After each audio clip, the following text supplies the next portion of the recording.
현재는 라이프 인디싱 카운셀링에서 저기 계신 김한 선생님과 몸담고 있고요. 스트럭처 패밀리 인터벤션은 퇴사를 했습니다. 약간의 정정을 하겠습니다. 일단 반갑고요, 여러분. 그 사연 같은 거 소개를 곧 하시나요? 알겠습니다. 그러면 사연을 듣고 오늘 진행은 그 사연에 대한 대답과 뭐 솔루션이라고 할까요? 제가 나름 생각한 이런 방법으로 이런 상황을 한번 해결해 보는 게 어떨까요? 하는 여러분에게 드리는 대안과 함께 이 시간 보내볼까 하는데요. 저보다 연배가 많으신 분도 계시고 제 연배도 계시고 저보다 되게 제가 마흔이거든요. 그래서 어른들 앞에서 또 하려니 좀 떨리기도 하는데 저보다 연배가 많으시고 또 육아 선배님들 제가 2살짜리 키우거든요. 너무 힘들어요. 진짜 너무 힘들어. 그래서 그냥 육아 후배가 하는 응원 메시지라고 생각해 주시고 들어주셨으면 좋겠습니다. 네. 마이크가 하나여서 저희가 좀 복잡스럽죠. 그래도 좀 내용만 들어주세요. 일단 첫 번째 사연, 첫 번째 사연 제가 죄송하지만 앉아서 읽겠습니다. 하고 싶은 게 없대요. 효능감이 낮은 아이 어떻게 하면 좋을까요? 여기 나와 있는 데인데요. 한번 사연 읽어드리겠습니다. 선생님 안녕하세요. 저는 40대 10살 외동아이를 키우고 있는 엄마예요. 시험관으로 몇 번이나 실패해서 얻은 아이여서 참 각별해요. 모든 가정이 그렇겠지만 정말 애지중지하는 마음으로 아이를 키웠어요. 특히 우리 아이는 자존감이 약해질까봐 작은 좌절을 겪을까봐 항상 마음 졸이며 아이의 주위에 있었어요. 먹는 것도 특별한 일이 아니라면 제가 건강식으로 손수 만들어줬죠. 사랑이 필요한 어린아이, 제가 항상 아이에게 갖는 마음이에요. 부족한 마음이 있다면 있었겠지만 그래도 최선을 다해 돌봐줬어요. 몹시 어렵게 얻은 아이여서 작은 어른이 있으면 얼른 쫓아가 제가 도와줬지요. 그렇게 저랑 잘 지내던 아이가 갑자기 달라지기 시작한 것은 9살 무렵이에요. 제가 항상 아이를 보고 있으니 달라지는 것을 예민하게 알아차릴 수 있었어요. 아이의 눈이 지나치게 어두워졌더라고요. 말수도 많고 웃음도 많았던 아이가 눈이 축 처져서 어둡고 힘들어 보이고요. 얘기를 나눠보니 자신은 할 수 있는 게 아무것도 없다는 거예요. 유달리 키가 작고 왜소한 우리 아이가 다른 아이들과 놀이나 운동을 할 때 지쳐지나 봐요. 게다가 아이가 공부를 벅차해요. 여러 학원을 보내다가 하도 가기 싫다고 해서 한 개만 보내거든요. 아이는 뭐든지 하기 싫다고 떼를 쓰는데 어떨 땐 부하가 치밀어요. 도대체 뭘 하고 싶은 건지 별로 시키는 것도 없는데 이러니까 더 황당하더라고요. 게다가 우리 아이가 어느 때부터인가 자기를 좀 내버려두라고 화를 내더라고요. 지금도 이런데 놔두면 어떻게 되겠어요? 제가 뭐가 문제냐고 물으면 자기는 이번 생은 망했대요. 어디서 그런 얘기를 들었냐고 윽박지르니까 자기가 잘하는 게 없다고만 하더라고요. 선생님 이런 상황을 두고 자기 효능감이 부족한 거라고 하던데 우리 아이는 어떻게 돼야 할까요? 여기 계신 분들 답을 아시지 않을까요? 그럼 그 사연에 답이 다 있지 않나요? 엄마가 다 했잖아요. 그죠? 저도 우리 아들 올게닉 먹이거든요. 하나인데 먹이면서 생각해요. 이거 얘가 알까? 그럼 억울해 또 안 먹으면. 막 홀푸드 가가지고 막 이것저것 사가지고 아침에 막 출근 전에 막 했는데요. 식판에 탁 놔서 드세요 하고 주면은 2살짜리가 No! 이래요.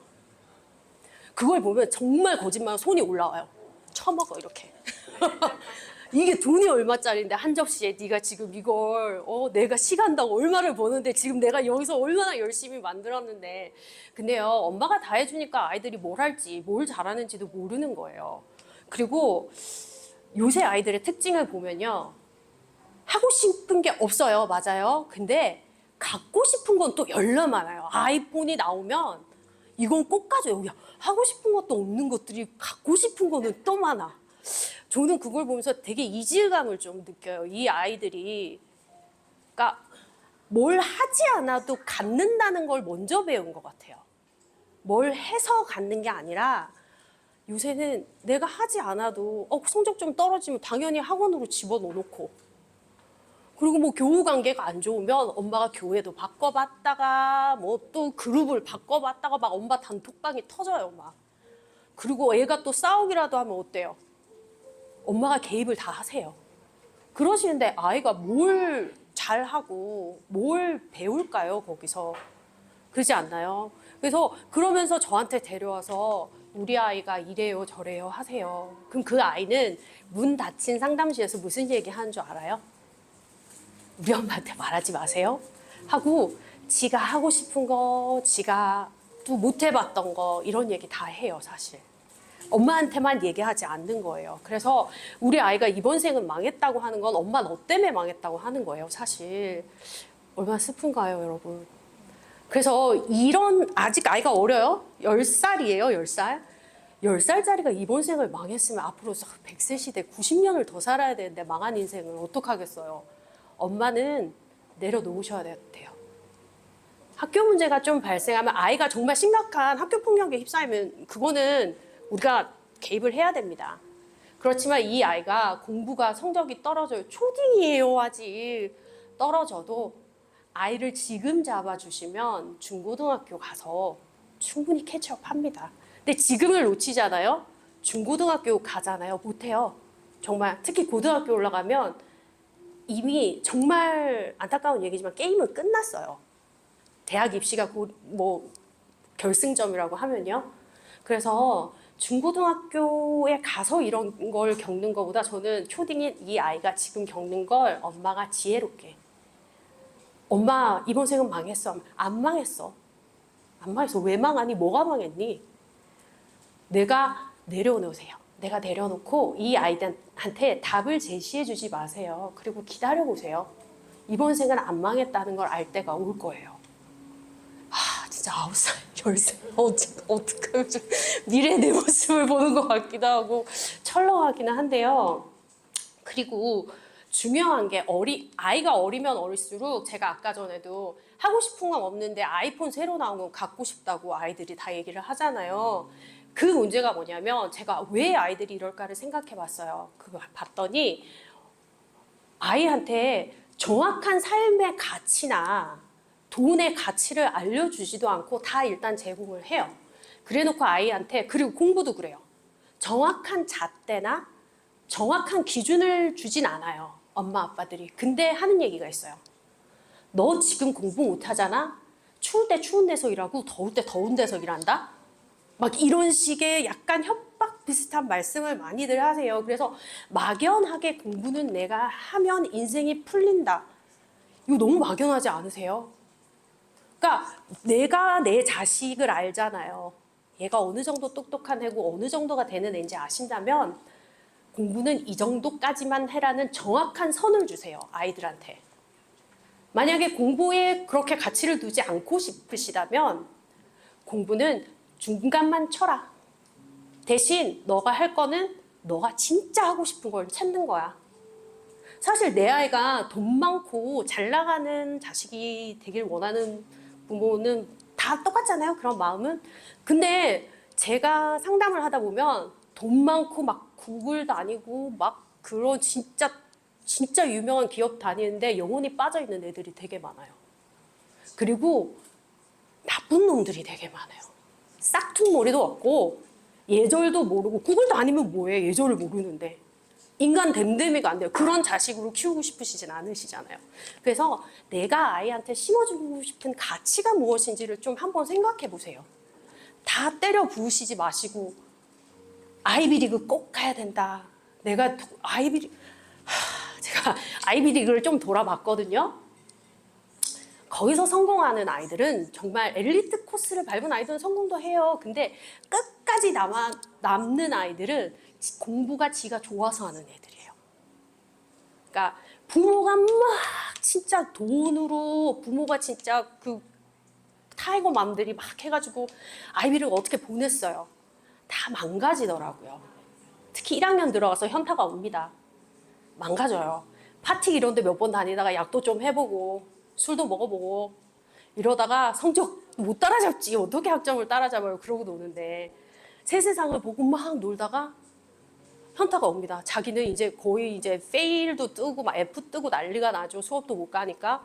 그래서 이제 2, 3학년 때 뭐 캐치업을 하고 싶은데 안 돼요. 안 돼. 그게 조금 제가 많이 본 특히 동양아시안들 특징이에요. 에이시안들 하버드나 뭐 콜롬비아나 이런 큰 학교들, 좋은 우리 부모님들이 좋아하시는 학교들 다니는 친구들 보면 안 그런 친구들도 많은데 대부분 그런 문제를 일으키는 친구들은 엄마가 사실 하버드 학생이라고 해도 과언이 아닐 정도예요.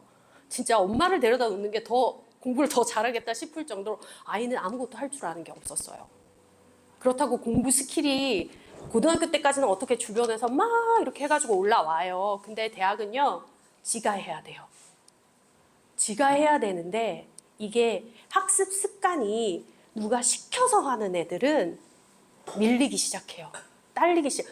타임 매니지먼트가 안 되는 거야. 재밌는 게 너무 많거든. 아무도 슈퍼비전은 하지 않거든요. 그리고 그때는 이제 엄마도 슈퍼비전은 할 수가 없어요. 그래서 내 아이가 뭘 하고 싶고 그리고 똑바른 생각을 가진 청소년 그리고 성인이 되기를 원하신다면 9세, 10세? 이때부터 가치를 정확하게 입력을 시켜주세요. 부모님이 주입하고 싶은 가치를. 나는 너가 아이비리그 안 가도 좋아. 대신 너가 하고 싶은 걸 찾았으면 좋겠어. 성적은 반만 해. 이런 식으로 좀 알기 쉬운 목표를 정해줘요. 무조건 해라 하지 마세요. 그러니까 엄마가 계속 아이의 비즈니스에 막 24시간 관여하게 되고 이거 시키고 저거 시키고 언제나 늘 내 자식보다 잘하는 자식들은 많아요. 악기 시키죠. 다 동양 부모님들 하시는 거 똑같잖아요. 악기 시켜, 운동 시켜, 학원 시켜. 또 중학교는 어느 중학교가 좋고 뭐 여기 또 뭐 스템 뭐 전문 고등학교가 있다네요. 뭐 그런데 또 보내시기 원하시고. 근데요. 좋아서 하는 애들은 못 잡아요. 그러니까 아이가 자기가 좋아하는 거 하게, 좋아하는 거 찾게 그냥 그럴 시간을 좀 주세요. 그게 저의 솔루션인 것 같아요. 뭐 저도 이런 말 하면서 내 자식이 어떻게 키워지죠? 저 벌써부터요. 막 문화센터 같은 데 있잖아요. 이런 데 보내고 수영 보내고 안 됩니다. 저도 참. 돼요.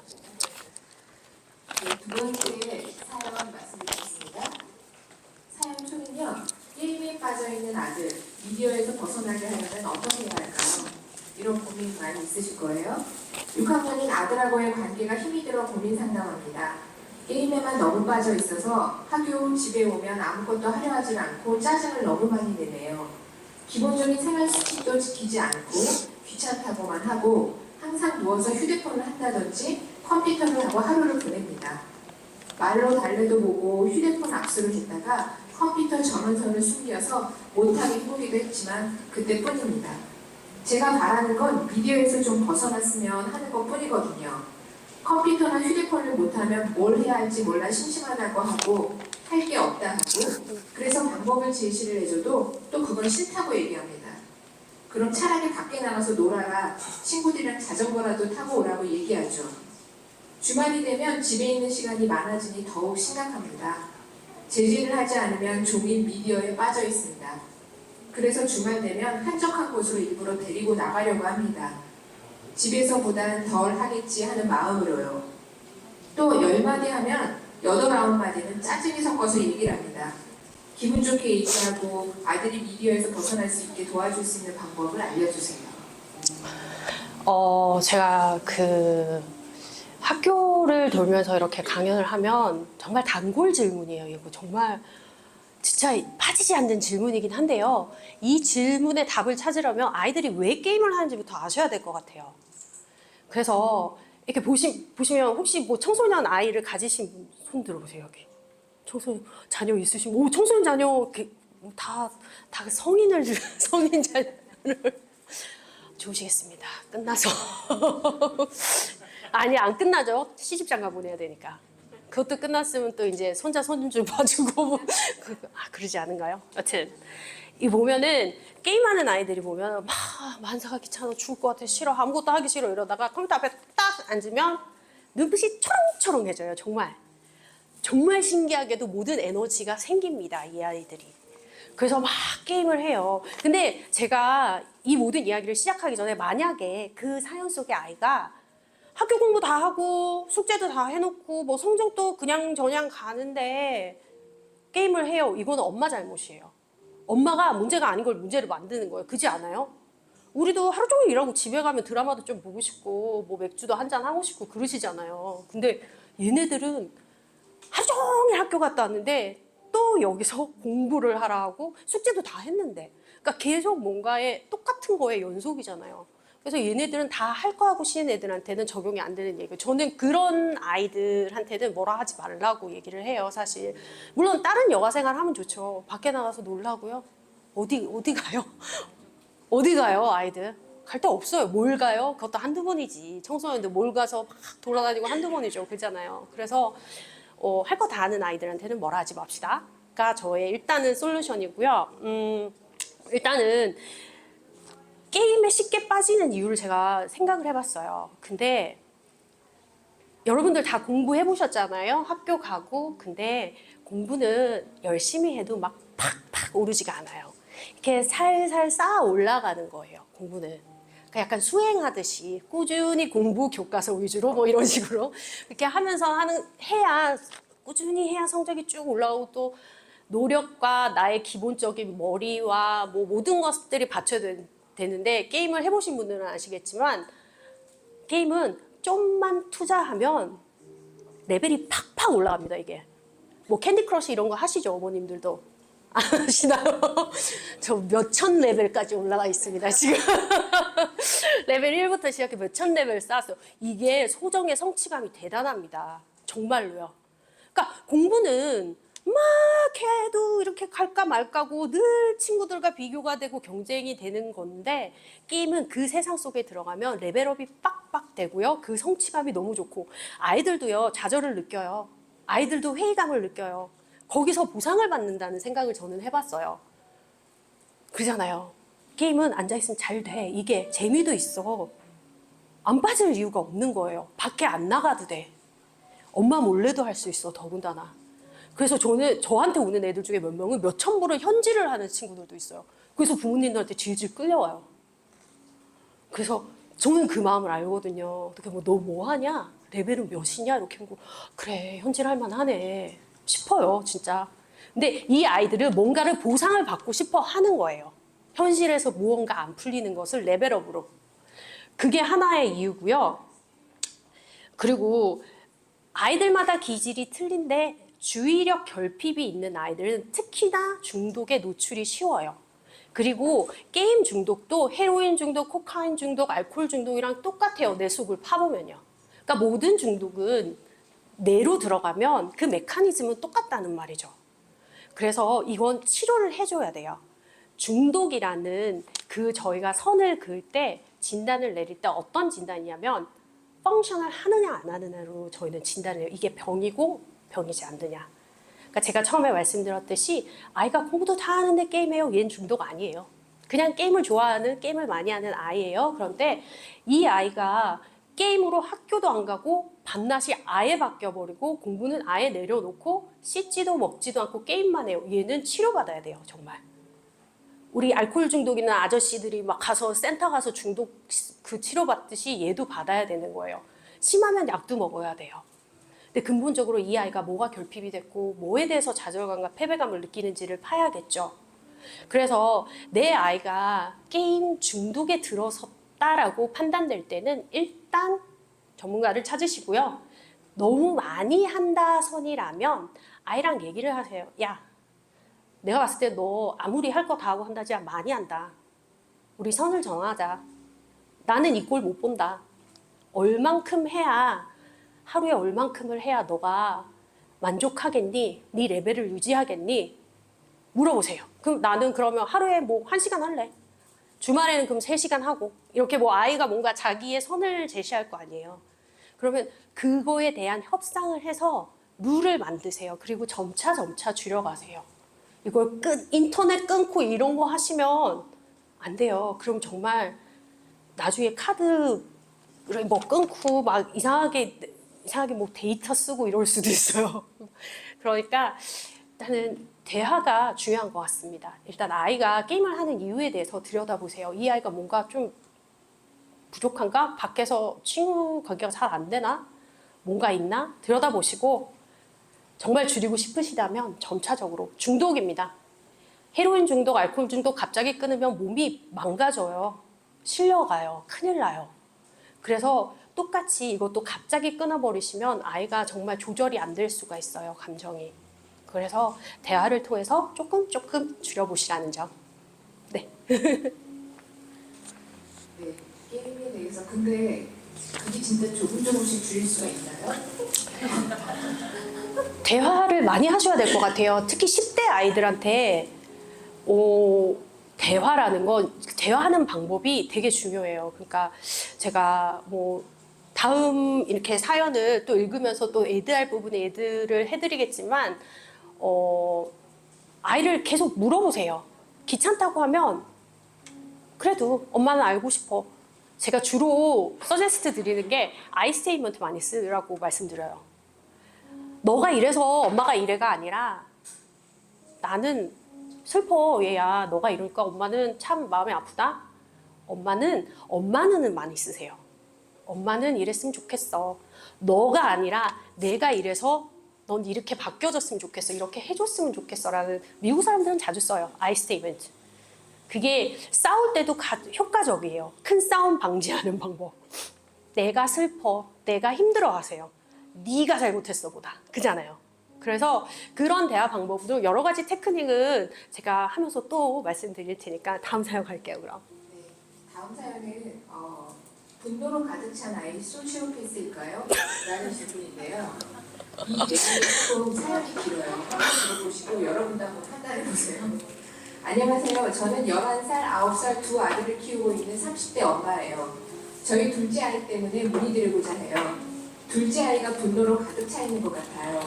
우선 제 남편을 말씀드리면 불같은 사람이에요. 평소엔 괜찮다가 술을 먹고 취하면 아예 딴 사람이 돼요. 바뀌든 지기든 술을 먹고 저와 아이들에게 그렇게 화를 내요. 저는 대꾸하지 않고 그냥 놔두는 편이에요. 너무 힘들어서 싸울 힘이 없었어요. 워킹맘으로 살아오면서 나름대로 최선을 다했어요. 사실 저희 첫째 아이가 발달에 어려움이 있어 자폐로 진단을 받았거든요. 일과 양육을 병행하다 보니 신경을 많이 못 썼던 것 같아 후회하고 자책했고요. 둘째 아이는 조용한 성격이어서 그나마 나았죠. 알아서 혼자 하는 성격이었거든요. 그래서 첫째 아이에게 더 관심이 갈 수밖에 없었어요. 첫째 아이는 조금만 나눠도 난리가 날 때가 많거든요. 그런데 이번 가을부터 둘째 아이가 갑자기 변하기 시작하는 거예요. 조용했던 아이가 갑자기 소리를 고래고래 지르더라고요. 아이가 금방이라도 싸울 것 같아 예민해요. 제가 조금만 뭐라고 하면 소리를 꽥꽥 지르고 바닥에 누워서 발을 동동 구르고요. 솔직히 자식이지만 너무 밉더라고요. 그래서 저도 소리를 꽥 질러버렸어요. 너 왜 그래? 엄마가 만만해? 한번 혼나볼래? 엄마 싫어. 엄마 죽어버려. 어떻게 엄마한테 죽으라고 할 수가 있을까요? 어디서 그런 말을 배웠을까요? 그때 머리에 탁 치면 떠오르는 사람이 있더라고요. 바로 남편이에요. 둘째 아이의 말투와 남편의 말투가 어쩜 그리 똑같은지 소름이 돋더라고요. 솔직히 작은 아이로 안 느껴지고 그 화로 가득 찬 표정이 마치 괴물처럼 느껴졌어요. 근데 더 놀라운 건 그날 저녁에 둘째 아이가 형에게 화를 내는 것을 보았을 때였어요. 가만히 방에서 형에게 화를 내는 아이의 모습을 관찰하니까 눈빛이며 표정이며 말투가 놀라웠어요. 형에게 이렇게 말을 하더라고요. 그랬단 말이지? 좋아, 알았어. 내가 대가를 치르게 해줄게. 이런 말은 아이가 하는 말은 아니잖아요. 둘째 아이는 아예 감정 표현이 사라졌다고 해야 하나요? 철이 든 게 아니고요. 모두에게 감정을 숨기고 있다는 느낌을 받아요. 제가 물어보면 아이가 대답을 잘 안 해요. 유튜브를 보니까 소시오패스가 나오더라고요. 정말 둘째 아이랑 비슷한 것 같아서 두려웠어요. 우리 아이가 소시오패스인가? 정말 제가 무슨 죄를 저질렀길래 이런 엄청난 일이 계속해서 생기는 걸까요? 선생님, 분노로 가득 찬 둘째 아이와 어떻게 대화를 해볼 수 있었을까요? 일단 아빠를 상담을 보내시고요. 아빠를 먼저 그의 분노와 그의 술버릇이 왜 그 지경이 됐는지 상담을 보내야 되겠고요. 일단 생각을 하셨는데요. 그래서 EDMR 연구소에서 교육을 받으셨고 공인 임상치료사이십니다. 그래서 지속적인 우울증이나 분리불안, 그리고 직장 내에서 오는 번아웃 등의 모든 트라우마에 대한 심리 상담 전문가이십니다. 네, 힘찬 박수로 맞이해 주십시오. 네, 안녕하세요. 잘 들리세요? 저 혹시 뒤에 계신 분들 좀 가까이 오시면 안 될까요? 우리 사이의 거리가 너무 멀게 느껴져서 되게 어려운 얘기 별로 안 할 거고요. 예, 그냥 편안하게 사는 얘기 그냥 했으면 해서 예, 좀 가까이 와주시면 감사하겠습니다. 네, 질문 주셔도 돼요. 사연 첫 번째, 아이에게 자꾸만 화를 내게 돼요. 그런 사연입니다. 초등학생 두 자녀를 둔 엄마입니다. 저는 아이들이 학교에 들어가게 되어서 다니던 직장도 그만두고 육아에 집중하고 있는데요. 좋은 엄마가 되기 위해 육아 서적도 많이 읽고 여러 영상들을 보면서 공부도 많이 합니다. 하지만 둘째 아이와의 관계가 썩 좋지 않은데요. 아이가 어떤 행동을 할 때 마음속 깊은 곳에서 화가 치밀어 오릅니다. 처음에는 잘 타이르듯 설명하지만 두세 번 이야기를 해도 고집을 부리거나 말을 듣지 않으면 저도 모르게 화를 내며 소리를 지르게 되더라고요. 상황이 지나고 나면 마음속에 그러면 안 됐는데 라는 마음 때문에 아이에게 미안하고 스스로 자책을 하기도 합니다. 아이에게 화를 내지 않고 관계를 잘 유지할 수 있는 방법에 대해서 알고 싶습니다. 네. 아이한테 화를 내고 후회하신 적 있으신 분? 그쵸. 이건 몇 가지로 좀 나눠봤으면 해요. 근데 첫 번째는 바로 지난번에 엘리 선생님이 맨 마지막에 대답하셨던 질문? 예, 제가 그렇게 컸으면 그렇게 하세요.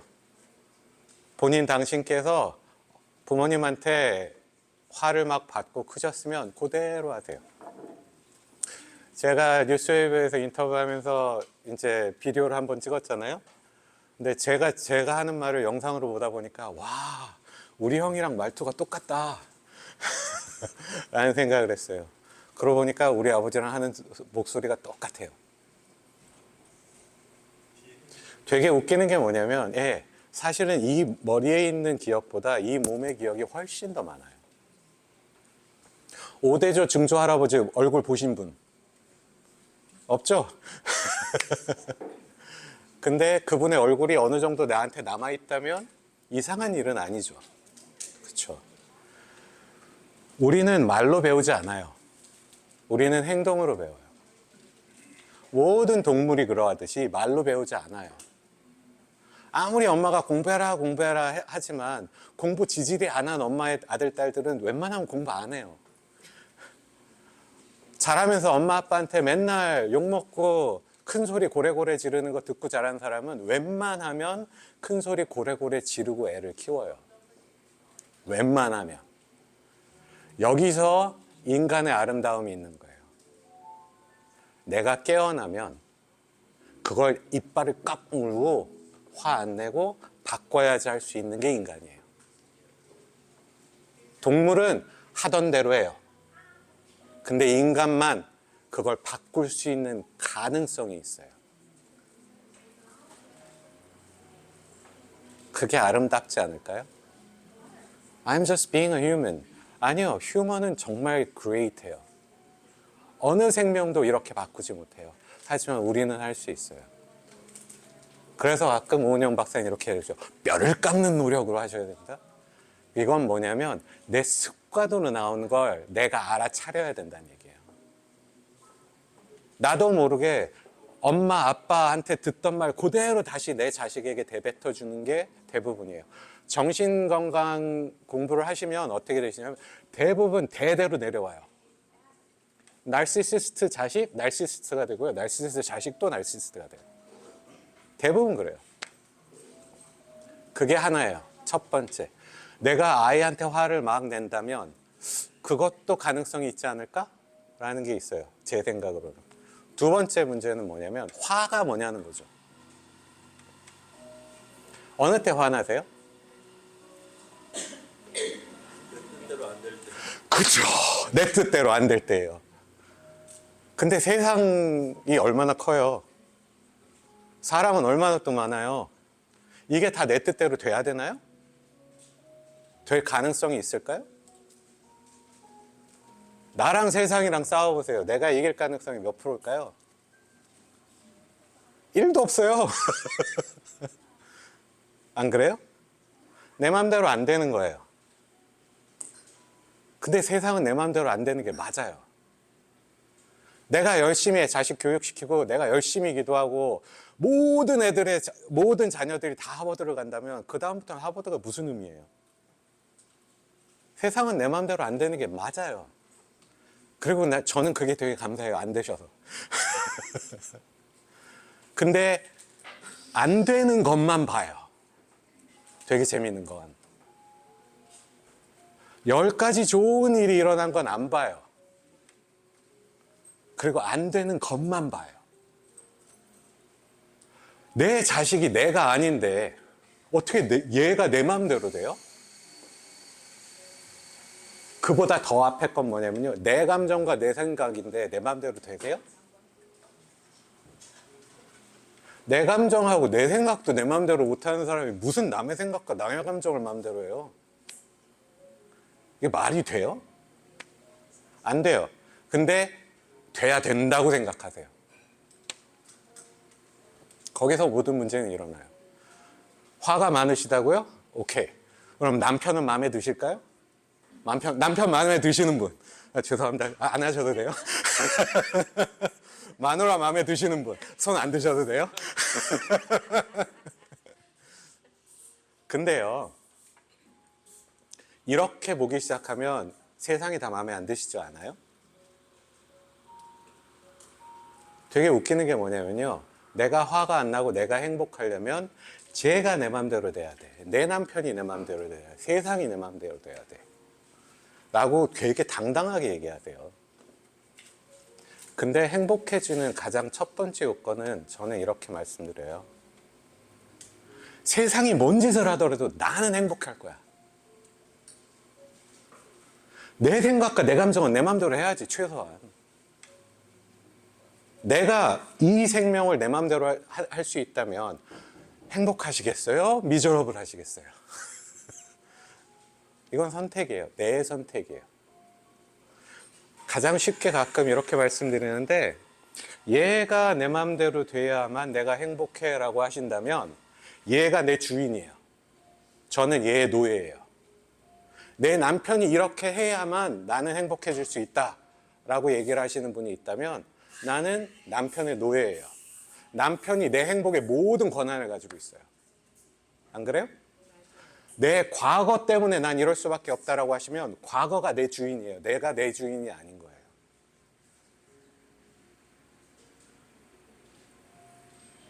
이걸 돌려보시지 않고 내가 스스로 행복해지지 않으면서 남한테 이래라 저래라 하지 마시라는 거예요.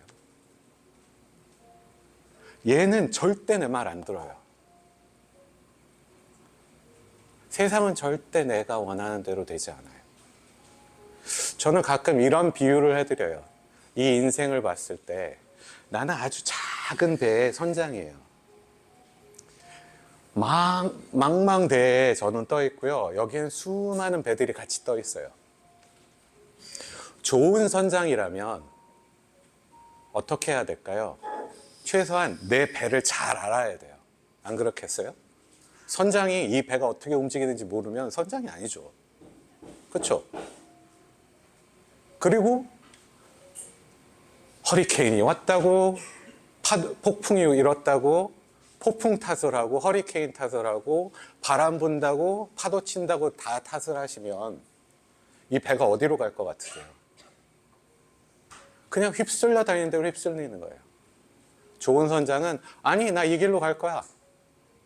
잘 봐요. 세상이 어떻게 움직이는지. 아 파도가 치는구나.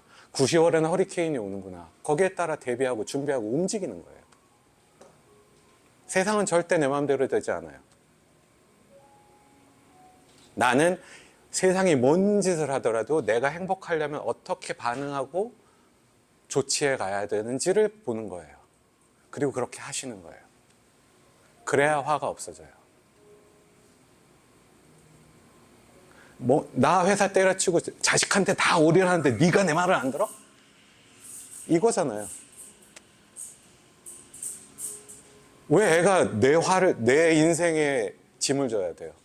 그게 부모예요? 애들한테 내 짐 지우는 게? 그건 아니잖아요.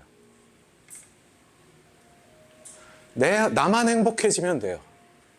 저는 가끔 이렇게 말씀드려요.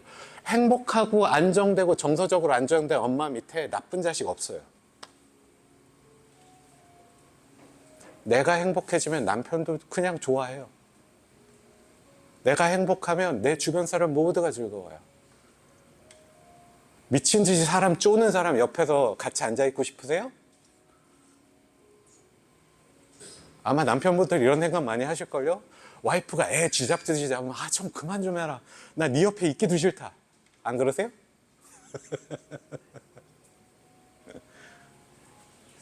마찬가지예요. 반대도 마찬가지예요. 남편분들 와서 바깥에서 일 있어서 승질 나니까 화는요, 감정은 절대 높은 곳으로 흐르지 않아요. 남편분들 나가서 상사한테, 직장 상사한테 고래고래 소리 지르고 싸우세요? 못해요. 왜 집에 와서 그 아버지가 술 먹고 애한테 승질내고 와이프한테 승질내고요? 만만하니까. 교통사고, 접촉사고 나서 화가 이만큼 났어요. 뭔 놈이 이딴 식으로 운전을 해. 문 팡 치고 나갔어요. 근데 뒤에서 어깨 아저씨 4명이 딱 내려. 화내세요? 화 못 내요. 이게 감정이에요. 감정은 절대적으로 낮은 곳으로 올라요. 그래서 아동학대도 있고 가정폭력도 있고 다 그런 거예요. 마찬가지로 아이는 사랑스러운 약자예요. 내가 거의 생사여탈권을 가지고 있어요. 얘 밥 안 주고 안 먹이고 하면 얘는 무지하게 위험한 상태가 돼요. 우리가 어렸을 때는 부모가 우리한테 그렇게 하면 어쩔 줄을 몰라요. 생존의 위협이에요, 이건. 내 부모가 나를 싫어해? 생존의 위협이에요. 내 부모가 나한테 신경을 안 써? 생존의 위협이에요. 새 둥지 다큐멘터리 봐보세요. 애기들이 우르르 빽빽빽빽빽 이러고 있으면 엄마가 다 주지 않으면 죽어요. 생사여탈권이에요. 근데 나는 직장을 구할 수도 없고 집을 뛰쳐나갈 수도 없어요. 이때 미쳐요. 이런 거예요. 내 감정이 뭔지, 내 생각이 뭔지 이걸 돌아보신 적은 있나요? 내 생각과 내 감정인데 내 마음대로 안 되잖아요. 최소한 죽기 전에 이거부터는 정리하고 가야죠. 내가 행복해지면 애는 괜찮아요. 엄마가 안정적이고 편안하고 즐겁고 행복하고 아빠도 즐겁고 재밌게 하루하루를 지내시면 애는 다 잘 커요. 여기서 굉장히 큰 문제들은 뭐냐면 우리는 안 좋은 것만 죽어라 파요. 잘못된 건 아니에요. 우리가 생존을 위해 진화해 오면서 생긴 뇌의 습관이에요. 예를 들어서 내가 양을 키우는데 울타리를 쭉 세워요. 99%의 울타리가 훌륭하더라도 저기 여우가 들어올 구멍이 늑대가 들어올 구멍 하나 있으면 이 양들이 다 죽어요. 그래서 이 구멍에 집중해요. 솔직히 애를 보자고요. 애 밥 잘 먹어요? 잘 자요? 똥 잘 싸요? 어디 아플 데 없어요? 그럼 일단 반은 괜찮은 거잖아요. 내가 10번 얘기하면 그래도 7, 8번은 들어요? 아주 훌륭한 거예요. 8, 90%의 아이는 훌륭한데 10%에서 20% 싫은 거에 집중해갖고 이걸 어떻게 고치나 이러고 있는 거예요. 가끔 남편이 미워 죽겠다는 분 상담 오세요. 그럼 이혼하세요 그러면. 그건 아니고요. 그래도 같이 사는 게 좋은 게 많잖아요. 그럼 좋은 걸 자꾸 보고 키워야죠. 좋은 거에 대한 감사는 1도 없어요. 요거 안 해주는 것만 자꾸 화내요. 이게 이 뇌의 습관이에요. 내가 내 생각과 내 감정을 알고 조절하고 그래서 내가 행복할 거야. 나는 내 생각과 내 감정을 정리할 거야. 그래서 난 행복해질 거야. 그 결심을 하고 이제는 훌륭한 선장이 되는 연습을 하시는 거예요. 엔진에서 끄릉끄릉 소리가 나면 엔진이 어떻게 돌아가는지도 한번 보고 내 감정이 뭐지?를 한번 보기도 하고 최소한 세상은 뭔 별짓을 다 하더라도 나는 이 생명을 즐겁고 행복하고 활짝 피어나게 살 거야. 그 결심을 하셨으면 해요. 세상 사는 거 뭐 이거 이렇게 하면 돈을 많이 번대더라 아닌 거는 무지 많이 얘기하시는데 내 생각과 내 감정은 어떻게 해야 더 좋아지지? 내 모든 인생의 경험은 내가 겪는 감정과 생각 아니세요? 내 몸 바깥에서 경험하신 거 있으세요? 저기서 이상한 여자가 나를 무지하게 짜증나게 했어. 한 15분 짜증나게 했어요. 그래놓고 집에 가서 이불킥을 하시면서 전혀를 이러고 계세요. 아우 열받아. 밤새. 근데 그 여자는 집에 가서 잘 자요.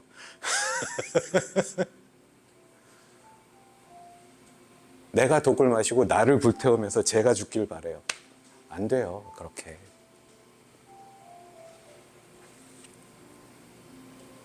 그래서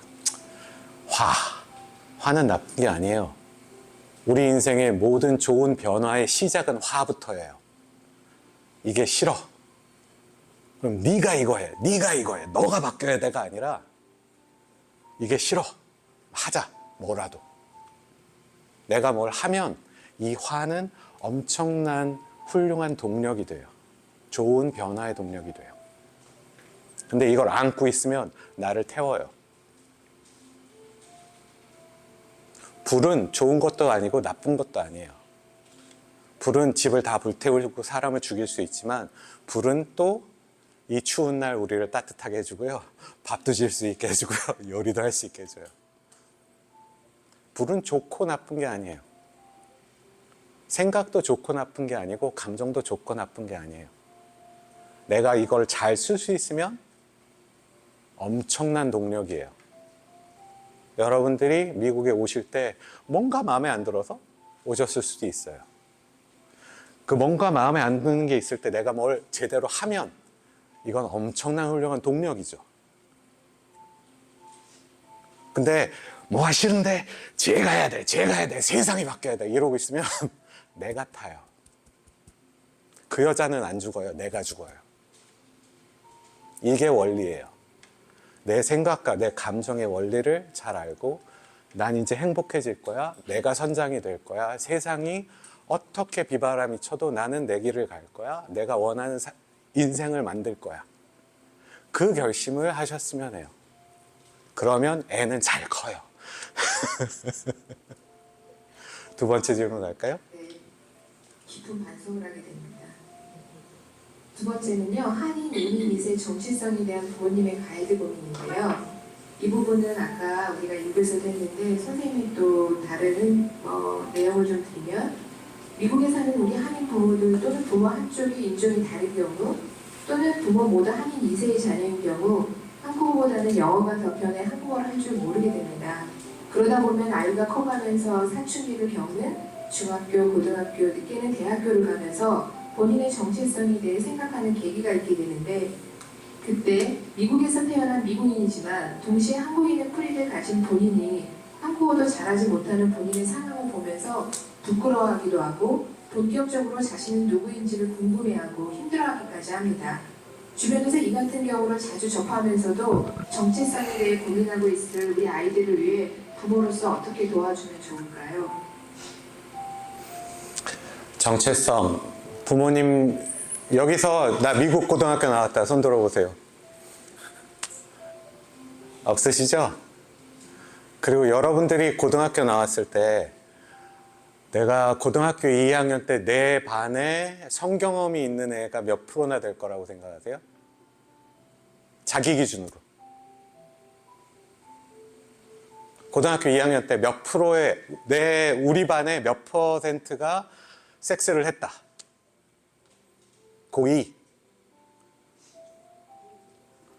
대충 몇 명일 것 같아요? 거의 없을 것 같은? 1명, 2명, 3명? 지금 미국 고등학교 2학년의 몇 퍼센트가 섹스를 해봤을까요? 대충 찍어보세요. 60%요. 12살이 30%고요. 놀라우시죠? 자, 남녀공학 나왔다, 나. 저도 남중 남고 나왔거든요. 제가 50대 중반인데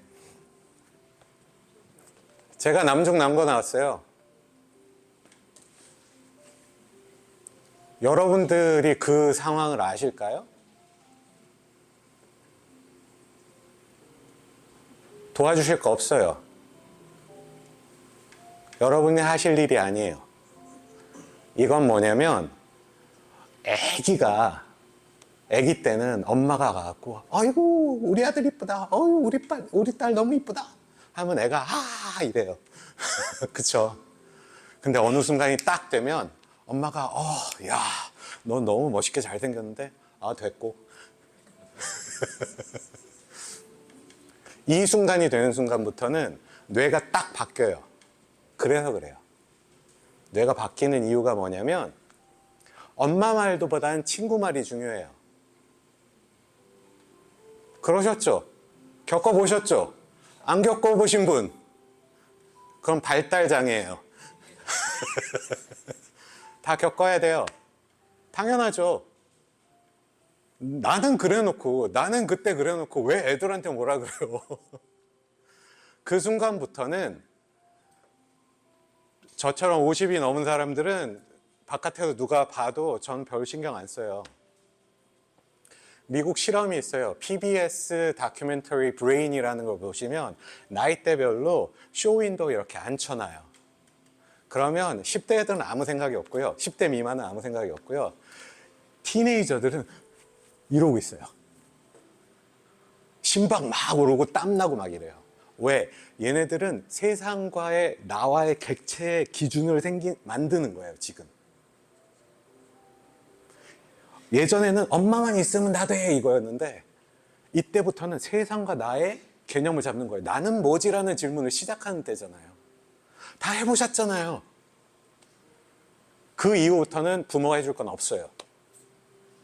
과학적으로 말씀드리자면 36개월이면 사실은 뇌의 80% 발달이 끝나요. 0에서 3세가 제일 중요해요. 그때 지나갔으면 이미 사고 칠 건 다 치신 거예요. 하지만 어린애들은 변해요. 제가 말씀드렸다시피 인간은 의지로 변할 수 있어요. 내가 깨어나면, 나를 보면 변할 수 있어요.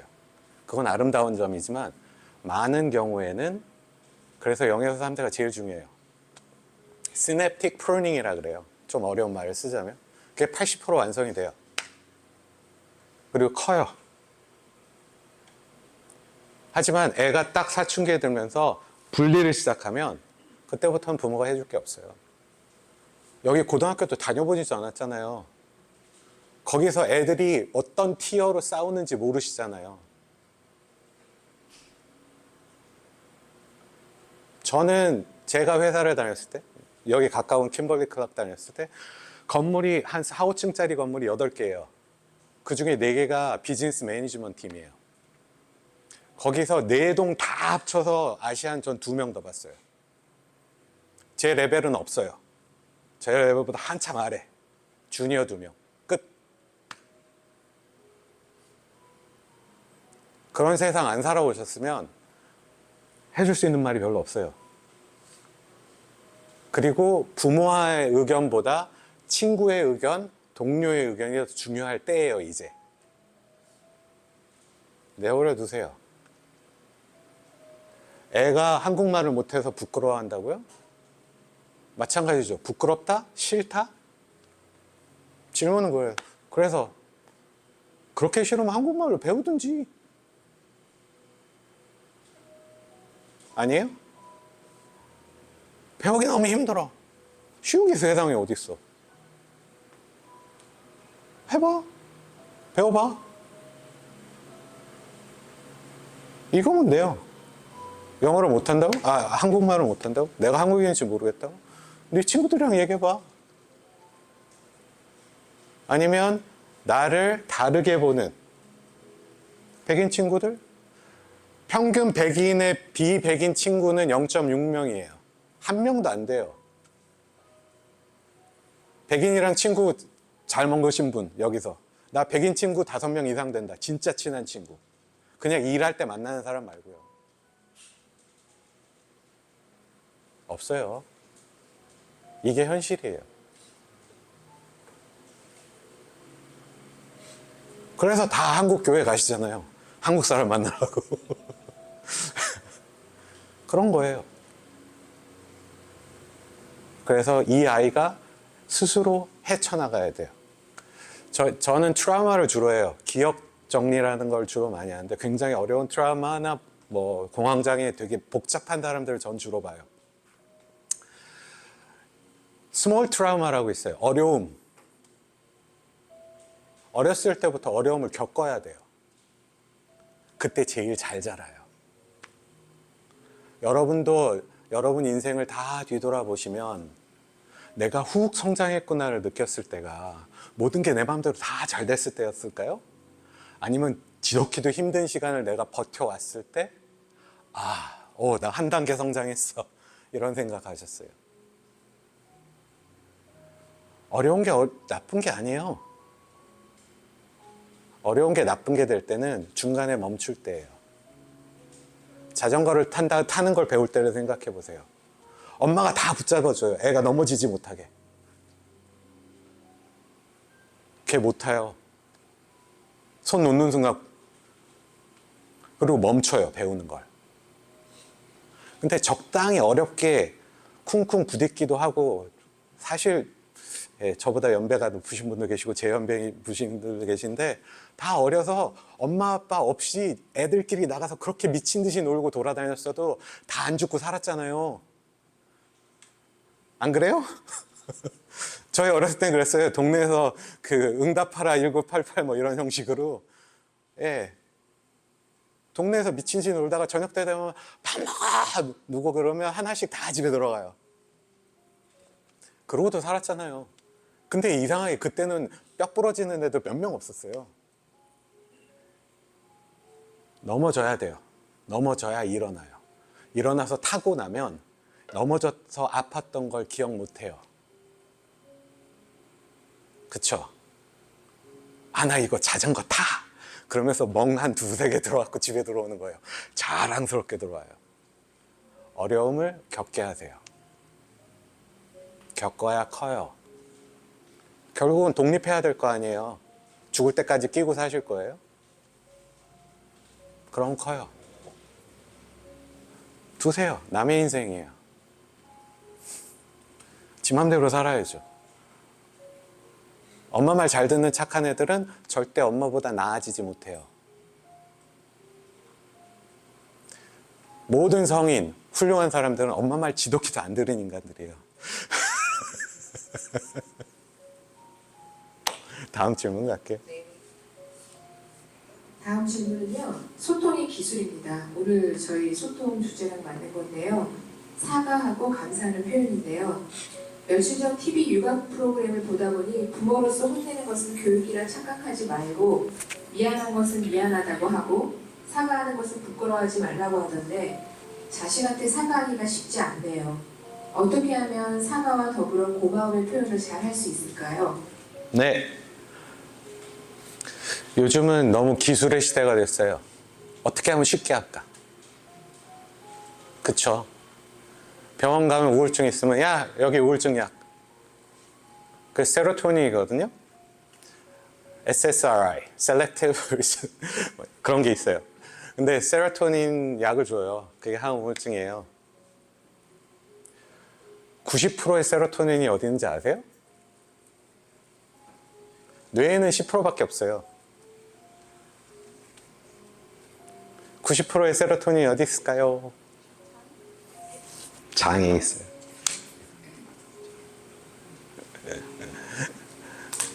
재밌죠?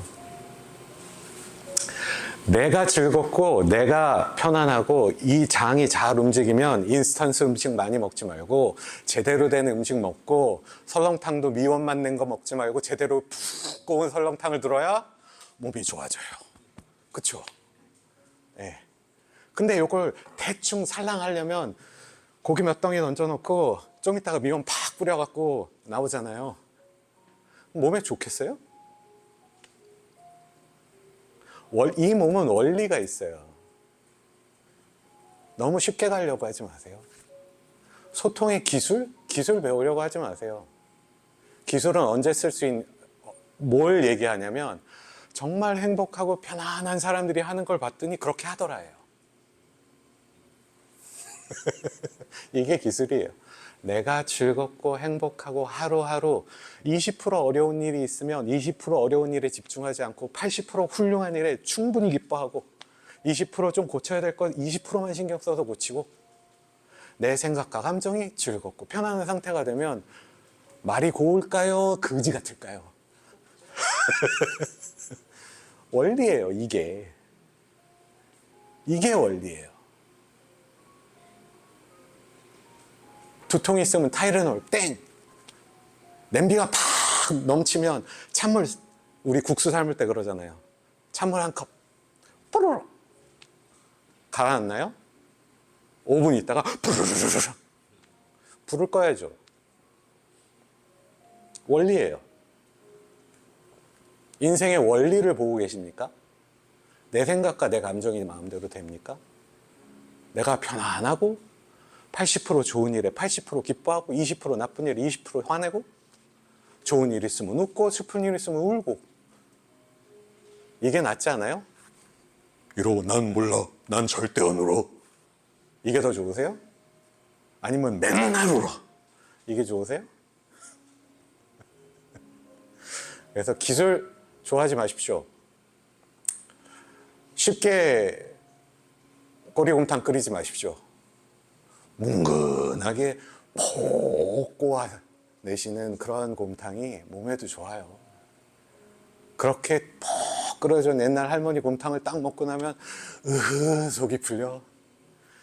으흐 속이 풀리면 90%의 세로토닌이 싹 돌아요.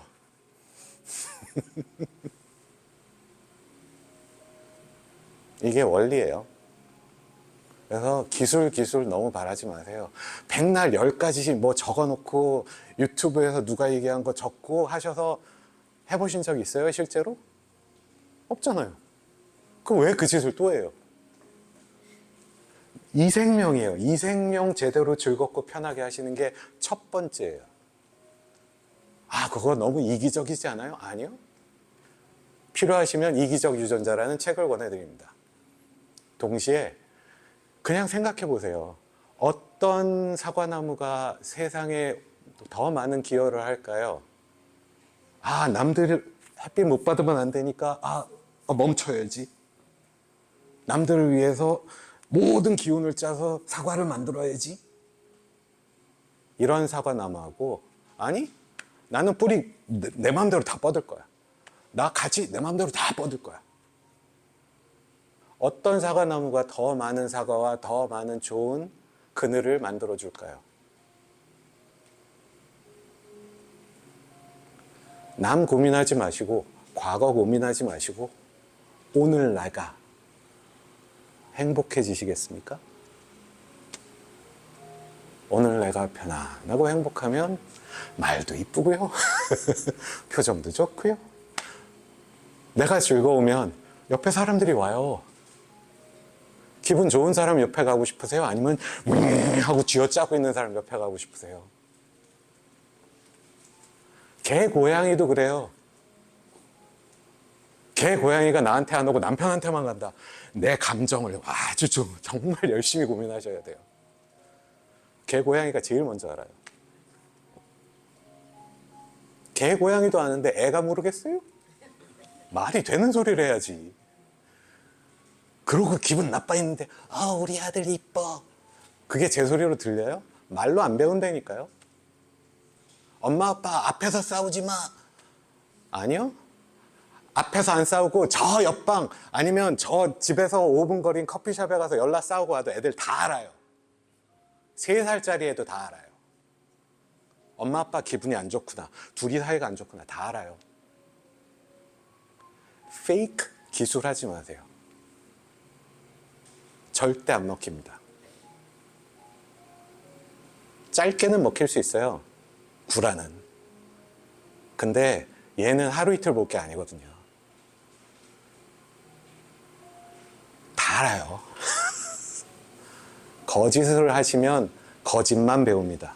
행동을 배우니까. 내 인생이 좋아지면 내 주변 사람 모든 인생이 좋아집니다. 기술하지 마십시오. 항우울증 푹 먹고 하지 마세요. 이 생명이 굴러가면 굴러가져요. 저는 그게 좀 더 건강하지 않을까라는 게 제 생각입니다. 감사합니다. 혹시 우리 선생님께 질문 있으신 분 자유롭게 해주세요. 손 들어주시면 제가 마이크 전해드리겠습니다.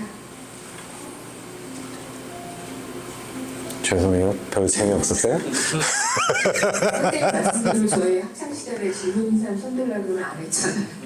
그죠? 근데 1부에서도 마찬가지고 우리 2부 선생님도 그렇지만 왠지 2부는 또 저희 직접 제 자신한테 더 돌아보는 시간이었던 것 같아요. 그러면서 선생님 말씀 속에 자꾸 빠져들어가게 되다가 그럼 결국 제가 행복해지는 수밖에 없겠구나 라는 큰 결론을 얻고 오늘 이 시간 빛내주신 선생님 감사드립니다. 네, 감사합니다.